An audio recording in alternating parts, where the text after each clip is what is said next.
ఏమయ్యా నీకు వేరే పని లేకపోతే కాలక్షేపానికి నేనే దొరికానా అన్నారు. నాకు ఫ్యూజులు ఎగిరిపోయాయి, ఇప్పుడు ఏం చెప్పాలి అని. అమ్మవారి ఉపాసకుడిని కాబట్టి, సరస్వతీదేవి కటాక్షం ఉంది కాబట్టి టక్ మన ఒక ఐడియా వెలుగొచ్చింది, ఒక వెలుగు వెలిగింది. సార్ గుడికి వచ్చి దేవుడి దర్శనం చేసుకోకుండా ఎలా వెళ్తానండి అన్నాను. నమస్తే, welcome to world of TV. నేను మీ తేజ కిషోర్. ప్రస్తుతం మనతో పాటు కిషోర్ దాస్ గారు ఉన్నారు. దాదాపుగా 39 సంవత్సరాల యొక్క పరిచయం, అనుబంధం, రామోజీరావు గారితో ఉన్నటువంటి అనుబంధం ఆయన ఈరోజు మనతో చెప్పడానికి సిద్ధంగా ఉన్నారు. సో మన కళ్ళ ముందు ఈ రోజు ఆయన కాలం చేయడం కూడా జరిగింది రామోజీరావు గారు. సో నమస్కారం సార్, ఎలా ఉన్నారు? సార్, మొట్టమొదటిగా రామోజీరావు గారు కాలం చేశారు ఈరోజు. చాలా మందికి కూడా, తెలుగు ప్రజలందరికీ కూడా ఒక బ్లాక్ డే లాగా అనుకుంటారు. సో మీకు ఆయనకున్న అనుబంధం ఏంటి సార్? అసలు బేసిక్గా ముందు నేను రామోజీరావు గారు ఈజీగా 100 కొడతారని అనుకున్నాను. 95, 100 ఇప్పుడు 87, ఈనాడు 87 అని చూపిస్తున్నారు. 87 ఆయన 100 కొడతారు అనుకున్నాను. ఆయన ఒకసారి నేను మాట్లాడుతుంటే, ఏమైనా ఏం తింటావు ఇంత లావు ఎక్కుతున్నావు అంటే, సార్ అడ్డగోలుగా అన్నీ తినేస్తాను సార్ అంటే, నేను అసలు ఏమి తిన్నాయా బాబు, చాలా జాగ్రత్తగా ఉంటాను. పొద్దున్న గంటన్నర సేపు వాకింగ్ చేస్తాను. వాకింగ్ చేసేటప్పుడు నేను బాగా ఆలోచించేది, తీవ్రమైన నిర్ణయాలు ఏమైనా తీసుకోవాలంటే వాకింగ్ చేసేటప్పుడే నాకు బ్రెయిన్లోకి వస్తాయి. ఫుడ్ జాగ్రత్తగా తినవయ్యా, ఆరోగ్యం పాడవుతుంది అన్నారు నాకు. ఆయనతో మొట్టమొదటి అనుబంధం నాకు 84లో ఇంటర్వ్యూ చేశారు నన్ను. ఈనాడులో నేను ఒక 5 ఏళ్ళు పనిచేశాను. తర్వాత ఆంధ్రజ్యోతిలో పనిచేశాను. ఫస్ట్ 84లో నాకు ఇంటర్వ్యూ చేశారు. ఇంటర్వ్యూ చేసినప్పుడు ఎన్ని విషయాలు అడిగారు. అసలు నేనేమో బరంపురం లాగా, అంటే ఒక చిన్న ఊరు నుంచి వచ్చినోడిని, నాకేమో అంత పెద్ద దిగ్గజాన్ని చూసి నేనైతే వణికాను. ఏసీ రూమ్లో నాకు చెమటలు పడుతున్నాయి. ఏమో అలా వణుకుతున్నావు అంటే, మీరు చాలా పెద్దవాళ్ళు సార్, నాకు భయం వేస్తుంది అంటే, నువ్వు ముందు రిలాక్స్ అవ్వాయా, ఏంటి కమాన్ రిలాక్స్ అని ఒక 2 నిమిషాలు ఆయన న్యూస్ పేపర్ చదువుకున్నారు. నేను అప్పుడు రిలాక్స్ అయ్యి, తర్వాత సార్ ఇంటర్వ్యూ స్టార్ట్ చేద్దాం సార్ అంటే ఆయన మొదలెట్టారు. 45 నిమిషాలు దున్నేశారు. నేను అప్పుడే BA పాస్ అయ్యి MA ఫైనల్ ఇయర్లో ఉన్నాను కాబట్టి, టచ్లో ఉన్నాను కాబట్టి, సబ్జెక్టు ఆయన అడిగిన దానికల్లా సమాధానం చెప్పుకుంటూ వచ్చాను. బాగా చేసేవయ్యా, కానీ తెలుగు నీకు వీక్ ఉంది, జనరల్ నాలెడ్జ్, పొలిటికల్ సైన్స్ సబ్జెక్ట్లో తరోగా ఉన్నావు, కానీ తెలుగు కొంచెం కాన్సన్ట్రేట్ చేయాలి, కాస్త రామాయణ భారతాలు చదువు అన్నారు. అలాగే సార్ అన్నాను. ఎన్ని గంటలు పని చేస్తావు అంటే, మీరు ఎన్ని గంటలు అంటే అన్ని గంటలు సార్ అన్నాను. అట్లా తొలి అనుబంధం ఆయనతోని. తర్వాత అక్కడ ఉద్యోగం చేశాను కొంతకాలం. తర్వాత ఆహా అనే ప్రోగ్రాం, వంటల కార్యక్రమం, వడ్డేపల్లి శ్రవణ్ అనే అబ్బాయి దానికి కాన్సెప్టు, మొత్తం డైరెక్షన్ కూడా మొదట ఆయనే చేశాడు. మొదట నన్ను పిలిచి ఫిలిం సిటీలో ఇంటర్వ్యూ చేశారు. ఒక తారా సితారా హోటల్స్లో ఒక హోటల్కి తీసుకెళ్ళి అక్కడ ఏదో వంట చేస్తుంటాడు షెఫ్. నాకు శ్రవణ్ ఏమన్నాడంటే, అనయ్య మీరు ఇప్పుడు ఆయన వంట చేస్తుంటాడు, మీరు ఇక్కడ నిలబడి ప్రేక్షకుడు రిమోట్ పక్కన పెట్టకుండా మీరు కథ నడపాలి అన్నాడు. నాకు అప్పటికి నిజానికి యాంకరింగ్ పెద్ద అనుభవం లేదు, ఎక్స్పీరియన్స్ లేదు. అంటే ఎవరైనా రాసిస్తే డైలాగ్ చెప్పగలిగే స్థితిలో ఉన్నాను, కానీ ఇలాంటి అనుభవం లేదు. ఇదేదో గమ్మత్తుకుందరా అనుకుని అప్పటికప్పుడే తేరుకుని మొత్తానికి చేశాను. ఒక 5-10 నిమిషాలు పక్క ఆయన వంట చేస్తుంటే నాకు తోచిందల్లా వాగాను. ఇంట్రెస్టింగ్గానే వాగాను అని చెప్పారు. అది నా టెస్ట్ అనమాట. ఆహా ప్రోగ్రామ్ వంటల కార్యక్రమం 7 సంవత్సరాలు స్క్రీన్ టెస్ట్.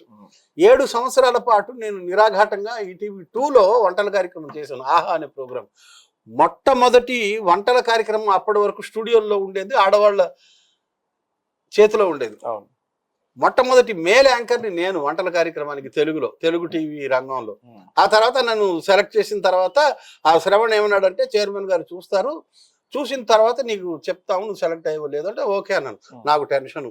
నెక్స్ట్ డే దాకా చైర్మన్ గారు చూశారట. 10 నిమిషాలు చూసి, ఎవడయ్యాడు కుడేడంగా నాలాగున్నాడే, ఎర్రగా బుర్రగా అన్నారట చైర్మన్ గారు. అమ్మ బాగుంది అనుకున్నాను ఈ రిమార్కు. నెక్స్ట్ డే చెప్పి నువ్వు సెలెక్ట్ అయ్యేవా అన్నారు. తర్వాత ఆ ప్రోగ్రాం వారం వచ్చింది. 7 సంవత్సరాలు నిరాఘాటంగా నడిచింది. చైర్మన్ గారు ఆ ప్రోగ్రాం చూసేవారట, ఆయన చూసేవారు, ఆయనకి ఇంట్రెస్ట్ అట. అట్లా అనుబంధం. ఆ ప్రోగ్రాం నడుస్తూ ఉండగా ఒకసారి ఎప్పుడో నేను ఫిలిం సిటీకి వెళ్ళాను. నా ఫ్రెండ్ నాయుడు అని ఉన్నాడు, వాడిది ఏదో సీరియల్ షూటింగ్ జరుగుతూ ఉంటే నేను వెళ్ళాను షూటింగ్కి. వెళ్తే మధ్యలో చాలాసేపు ఒక 5-6 గంటలు కూర్చోవాల్సి వచ్చింది.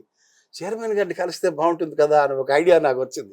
వెంటనే చైర్మన్ గారు పిఏకి ఫోన్ చేశాను, సార్ నేను ఇట్లా కిషోర్ దాస్ని, మీ ఆహా ప్రోగ్రామ్ యాంకర్ని, చైర్మన్ గారిని కలవాలనుకుంటున్నాను అంటే, దేనికి అన్నారు. ఊరికే సార్ అంటే, ఊరికే కాదు సార్, ఏదైనా పని ఉంటే కలుస్తారు కానీ ఊరికే ఎందుకు కలుస్తారు అన్నాడు. లేదు సార్ నిజంగానే ఊరికే ఒక 5-6 గంటలు ఖాళీ ఉంది, చైర్మన్ గారిని కలుద్దాం అనిపిస్తోంది, కలుస్తాను సార్ అన్నాను. మరి ఈ మాట ఆయనకు చెప్పొచ్చా అన్నారు. చెప్పండి సార్ అన్నాను. ఆయన నిజంగా చైర్మన్ గారికి చెప్పేశారు, ఇలాగ మన యాంకరు కిషోర్ దాస్ వచ్చాడు, మిమ్మల్ని కలవాలనుకుంటున్నాడు, ఏం పని ఉందయ్యా అంటే ఏం లేదు ఊరికే అంటున్నాడు అన్నారు. నువ్వు ఫిల్మ్ సిటీలో ఉంటావు అంటే ఉంటాను సార్ అన్నాను. చైర్మన్ గారు పిఏ సుధాకర్ గారు.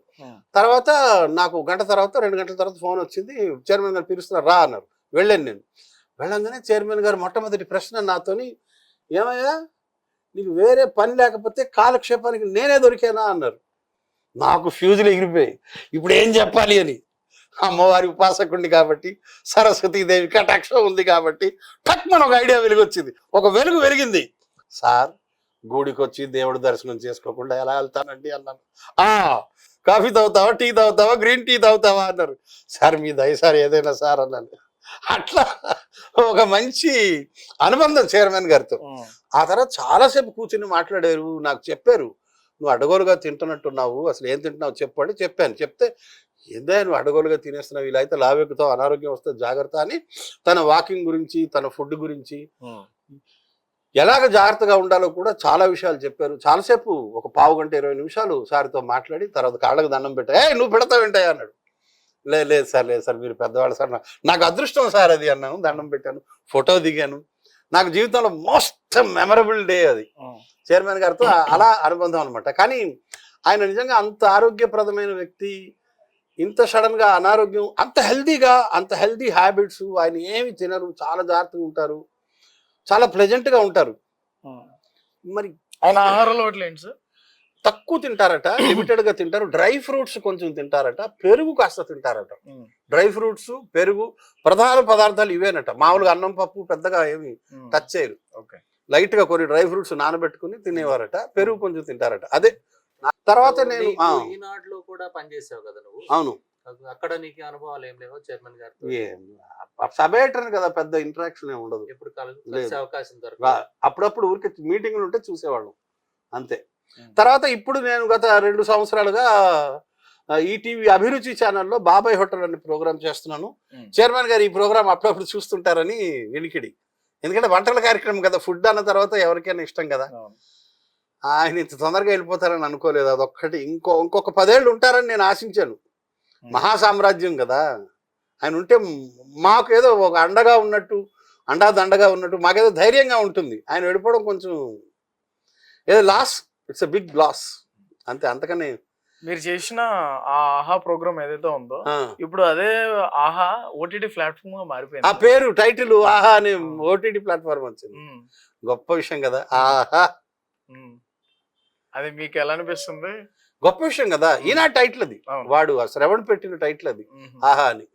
వాడు సార్ ఆయన డెసిషన్ మేకింగ్స్ ఎలా ఉంటాయి అంటే, ఇప్పుడు చాలా సర్కిల్ కదా ఇది, చైనా లింకప్ కదా, చాలా ఇండస్ట్రీస్ ఉన్నాయి, చాలా సంస్థలు ఉన్నాయి.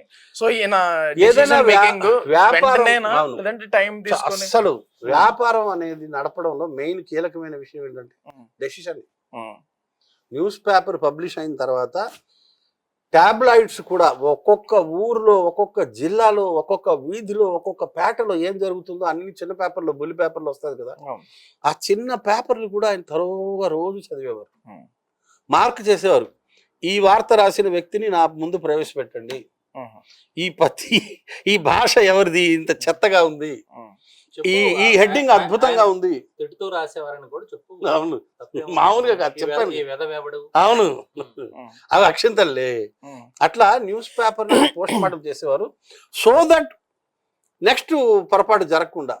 ఎంత స్ఫురద్రూపి, ఎంత దూరదృష్టి అంటే, ఒకసారి ఎవరో నిలువుగా హెడ్డింగ్ పెట్టారు. నిలువుగా హెడ్డింగ్ పెడితే రాశారు, నిలువుగా హెడ్డింగ్ పెట్టడం వల్ల చదవడంలో ఎంత కష్టం అని.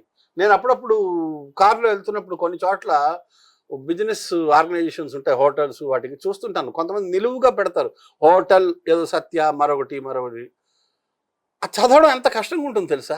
నాకు అప్పుడు అది గుర్తొస్తుంది. చైర్మన్ గారు చెప్పారు, నిలువుగా పెడితే చదవడం కష్టం, అడ్డంగా ఉండాలి, అక్షరం క్లియర్గా ఉండాలి, దాన్ని వంకర టింకర్లు మెలికలు పెట్టి చేయకూడదు, ప్రేక్షకుడు చదవడానికి అనువుగా ఉండాలి, పత్రిక. సౌకర్యంగా ఉండాలి, అనువుగా ఉండాలి, హాయిగా చదవగలగాలి. ఫాంట్ కూడా ఫాంట్ ఈనాడు ఫాంట్ చాలా బాగుంది, చాలా ప్రెజెంట్. మనం పత్రికలు వచ్చినాయి, ఎన్నో వచ్చినాయి, కానీ ఆ ఫాంట్ ఇంతవరకు వాళ్ళు సొంతంగా చేయించుకున్న అవును చేయించుకున్నారు. అవును, ఆ ఫాంట్ మనం ఎక్కువసేపు పేపర్ అంటే కనీసం చదవడానికి ఒక 40-50 నిమిషాలు పడుతుంది. అంతసేపు కంటికి స్ట్రెస్ లేకుండా సౌకర్యంగా చదవడం. సరళమైన భాష. భాష సంగతి తర్వాత ముందు అక్షరాలు చదువుకోవడానికి ఇంపుగా ఉంటాయి. అంటే ఆయన ఎన్ని ఫాంట్లు చూసి ఇది సెలెక్ట్ చేసి ఉంటారు, ఎంత బ్రెయిన్ ఉండాలి. ఇంకా భాష సంగతి వదిలే, ఈనాడు రాకముందు పత్రికల్లో భాష ఒకలాగా ఉండేది. ఇందాక ఎవరో చెప్పారు 2 రోజుల్లో ఈనాడు 50 సంవత్సరాలు కంప్లీట్ చేసుకో. అవును అవును, ఎంత గొప్ప విషయం. దాదాపు మేము పుట్టినప్పటి నుంచి అక్షరాలు నేర్చుకున్నప్పటి అవును. నుంచి ఈనాడు చదవకుండా ఒక రోజు గడవదబ్బా. గడవలేదు. అవును, మన జీవితంలో ఈనాడు చదవని రోజు లోటు. ఏదో కార్టూన్స్ వచ్చేటివి ఈటీవీలో. అవును, ఈటీవీలో ఛానల్లో గానీ లేదంటే పేపర్ లో గానీ కార్టూన్స్ వచ్చేటివి. ఆ క్రియేటివిటీ ఎవరిది? శ్రీధర్ ఒక 15, 20, 30, 40 కార్టూన్లు వేస్తారు. అందులో ఒకటి చైర్మన్ గారు సెలెక్ట్ చేస్తారు. అదే అంటే ఎంత దూరదృష్టి ఉండాలి, ఎంత ప్లానింగ్ ఉండాలి. శ్రీధర్ 30-40 కార్టూన్లు వేస్తే ఒక్క కార్టూన్ సెలెక్ట్ చేస్తారు. అదే decision making. That is what decision making is. నేను చాలా పెద్ద ఫ్యాన్ శ్రీధర్ గారికి. అవును, రిటైర్ అయిన ట్రస్ట్ తీసుకుంటున్నారు కానీ శ్రీధర్ మామూలు ఆర్టిస్ట్ గా జాయిన్ అయ్యాడు. ఆయనలో స్పార్క్ ఉంది అని గ్రహించింది చైర్మన్ గారు. ఈ అబ్బాయిలో స్పార్క్ ఉంది, ఈ గీతలో ఏదో ఉంది, లోతుంది అని పట్టుకుని ఆ అబ్బాయిని పిలిచి డెవలప్ చేసి ఒక అద్భుతమైన కార్టూనిస్ట్ ని ఆంధ్ర లోకానికి అందించారు. అంటే ఎంత దూరదృష్టి ఉంది, ఎంత డెసిషన్ మేకింగ్ ఉంది. విజనరీ. దూరదృష్టి ఉంటేనే నాయకుడు అవుతారు. ఒక కార్టూన్ లో ఒక ఎడిటోరియల్ అంత బాగుండేది. అవును, ఒక ఫోటోలో ఒక 4 గీతల కార్టూన్ లో 10 మనం 20-30 వాక్యాల్లో చెప్పే విషయాన్ని శ్రీధర్ ఒక వాక్యంలో చెప్తాడు, ఒక గీతలో చెప్తాడు.